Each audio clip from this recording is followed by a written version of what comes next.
Hey, this video is on the Great Migration. It's the last of this series. In my last video, I talked about how black codes were tied to convict leasing. Black codes set a precedent for legal segregation, but they were just state laws. In 1896, the Supreme Court ruled that segregation was legal. So this was the federal government coming in and legitimizing what the South was doing. This ushered in the Jim Crow era.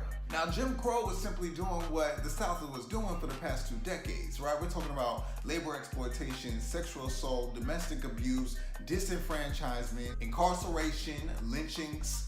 And at the same time, black people were continuing their same agendas to get out the South. Think about when they're moving to Kansas or moving to Liberia. And so since emancipation, black people had been purchasing land, they built churches, they built schools, benevolent societies, fraternal organizations. They built a lot in the South.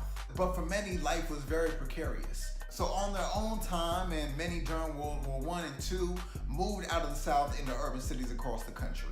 And life was still difficult in them urban cities, right? Still has segregation, discrimination in employment, sexual assault by employers, and white attacks on black communities. Nevertheless, black culture blossomed during the Great Migration. In Chicago, blues went from this scratchy sound to being electrified. Gospel music sounded more secular or bluesish. Detroit got Motown, Chicago got the blues, but ain't no place like LA with Black Hollywood. Amazing works of literature and poetry came out of the Harlem Renaissance and beyond. Literacy rates increased dramatically, and the black press, a culmination of newspapers across the country, really gained a foothold. Most importantly, we began carving out more and more power over our labor.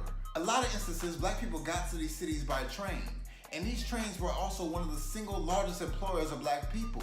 However, labor exploitation, just as it was a problem in the South, was still a problem elsewhere. So in 1925, A. Philip Randolph founded the Brotherhood of Sleeping Car Porters. We were largely excluded from unions, but this was our chance to have a predominantly black union to protect our labor needs. And so we keep getting taught that the civil rights movement was in the 1960s, but it really began in the 1930s as black people critiqued capitalist labor exploitation, becoming more and more radical and Marxist. And so migrations out of the South continued into the 1960s.